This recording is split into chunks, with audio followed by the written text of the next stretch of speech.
اسی طرح اس کام کے لیے جو قربانی دی جاتی ہے وہ اللہ کے راستے میں نکلنا ہے، یقیناً اللہ کے راستے میں نکلنا ہے۔ جنہوں نے یہ نام دیا تھا انہوں نے سمجھ کر کے دیا تھا، وہ نہ سمجھ نہیں تھے، اور انہوں نے خود دین اس راستے سے نہیں سیکھا تھا۔ یہ بھی سمجھو، انہوں نے خود دین اس راستے سے نہیں سیکھا تھا، وہ خود جب اللہ کے راستے میں گئے تھے تو یہ ترتیب نہیں تھی۔ حضرت مولانا الیاس صاحب رحمۃ اللہ علیہ نے گنگور کی خانقاہ میں جو وقت گزارا وہ اللہ کے راستے میں تھا نا، لیکن یہ ترتیب نہیں تھی۔ مظاہر علوم میں اور دارالعلوم دیوبند میں طالب علمی کا جو وقت گزارا وہ بھی تو اللہ کے راستے میں تھا نا، لیکن یہ ترتیب نہیں تھی۔ تو ان کے ذہنوں میں واضح تھا اللہ کے راستے کا کیا مطلب ہے، اور یہ بھی اللہ کا راستہ ہے، لیکن دھیرے دھیرے عام لوگوں کے ذہنوں میں یہ بیٹھا یہ خاص ترتیب اللہ کا راستہ ہے، باقی دوسرے تو پتہ نہیں کیا ہے۔ تو یہ غلط فہمیاں بھی وقتاً فوقتاً دور ہوتی رہنی چاہیے۔ میں اپنا فرض سمجھ کر کے ان غلط فہمیوں کو دور کر رہا ہوں تاکہ ہمارے ساتھی کسی غلط فہمی میں پڑے بغیر کامل اخلاص کے ساتھ کام کریں اور اللہ سب کی محنت کو قبول فرمائے۔ تو اس راستے میں وقت لگانا بھی اللہ کے راستے میں وقت لگانا ہے، اس میں کوئی شک نہیں، لیکن بھی کو بھی رہنے دیجیے گا، ہی نہ کر دیجیے گا۔ ہر کام کے اپنے تقاضے ہوتے ہیں، مدرسوں کے اپنے تقاضے ہیں، تصنیف و تعلیف کے اپنے تقاضے ہوتے ہیں، یہ ایک محنت اللہ تعالیٰ نے عطا فرمائی ہے، اس کے بھی اپنے تقاضے ہیں، اس کی بھی اپنی ایک ترتیب ہے، اور ہر کام ترتیب سے کیا جائے تو بہتر ہوتا ہے۔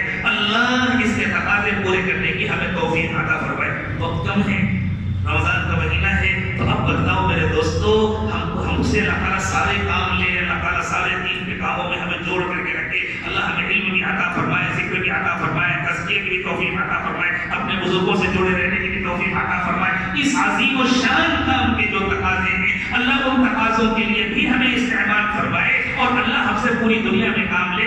بدلہ میں کیا تقاضے ہیں، سن پاسا مطلب وہی ہمت کرو، جو بھی تقاضے ہیں، دین ہمارا ہے، اللہ ہمارے ہیں، اللہ کے رسول ہمارے ہیں، دین ہمارا ہے، دین کا ہر تقاضا ہمارا تقاضا ہے، ہمیں پورا کرنا ہے انشاءاللہ۔ ماشاءاللہ بیرون کے مذاکرات اور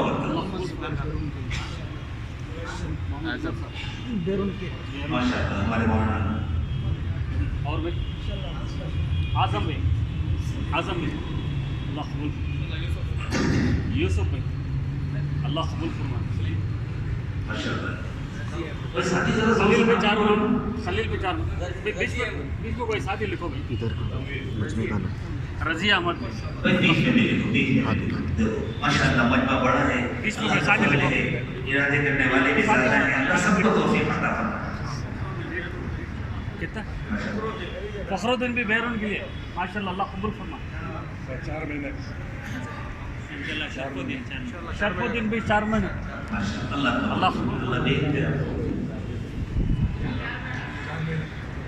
عالر علی بھائی 4 مہینے،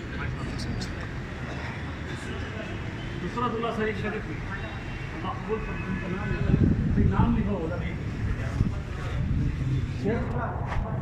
محمد نواز میں اللہ قبول فرمائے۔ ناظم صاحب، قاسم صاحب، قاسم صاحب بھائی ہمارے جو اعتکاف کے ساتھی ہیں وہ بھی اپنا نام لکھائیں اور اپنے اپنے علاقوں میں جا کر کے وہاں کے ذمہ داروں کے مشورے سے ترتیب کے ساتھ وقت لگائیں۔ نام لکھو محمد کلیم اللہ بھی ماشاءاللہ، لیکن یہ ہمارے کلکتے کے ساتھ کوئی ساتھی ادھر لکھو نام لکھو۔ کانپور کے ساتھ ماشاءاللہ نام لکھا، مقام بھی بدل ہے۔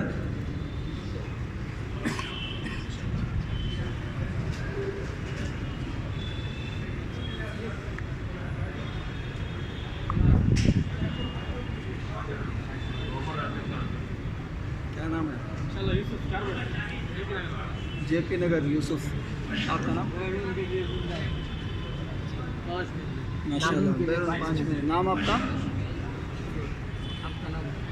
نام جی زندہ حسن بیرون وہاں لکھاؤ بھی محمد عفان اللہ، اور بتاؤ بھائی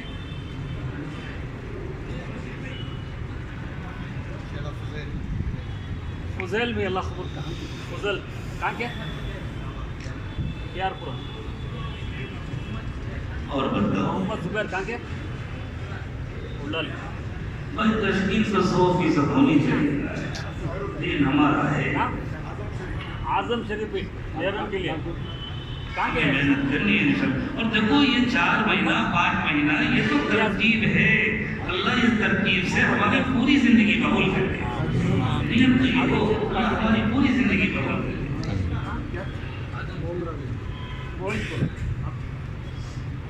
سلام صدام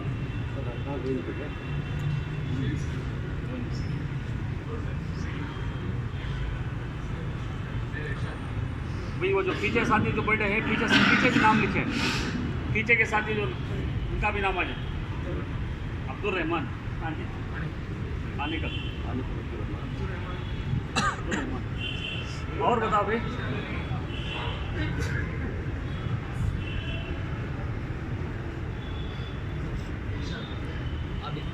عابد کہاں سے کہاں سے بڑا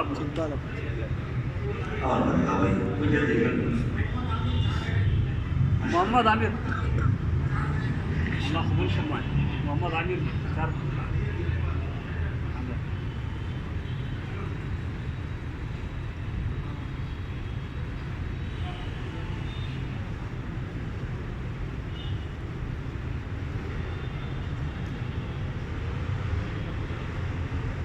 اچھا بھائی اب یہ نیت کر لیں انشاءاللہ ہم اپنی پوری زندگی دین کے لیے لگائیں گے. جو بھی تقاضا ہے مسجد کا تقاضا ہو مدرسے کا تقاضا ہو خود علم دین حاصل کرنے کا تقاضا ہو پڑھنے پڑھانے کا تقاضا ہو اور اللہ کے راستے میں نکلنے کا لوگوں کے پاس جا کر کے ملاقاتیں کرنے کا اس ترتیب سے یہ ترتیب ہو یا اس کے علاوہ دوسری ترتیبیں ہوں لیکن جو بھی دین کا تقاضا آئے گا ہم اخلاص کے ساتھ اپنی پوری زندگی دین کے لیے لگائیں گے. پھر دیکھیں اللہ تعالیٰ کیسے ہمیں بہاریں نصیب فرمائیں گے کیسے کامیابی عطا فرمائیں گے. دیکھو میرے دوستوں ایک آخری بات اللہ کے نبی صلی اللہ علیہ وسلم بچپن میں یتیم تھے نا. مکے میں جو عورتیں آئی تھیں بنو سعد کی کسی نے حضور کو نہیں لیا تھا. یتیم کو لے کے کیا ملے گا. حضرت حلیمہ سعدیہ نے لیا. حضرت حلیمہ کہتی ہیں گود میں لیتی گھر برکتوں سے بھر گیا.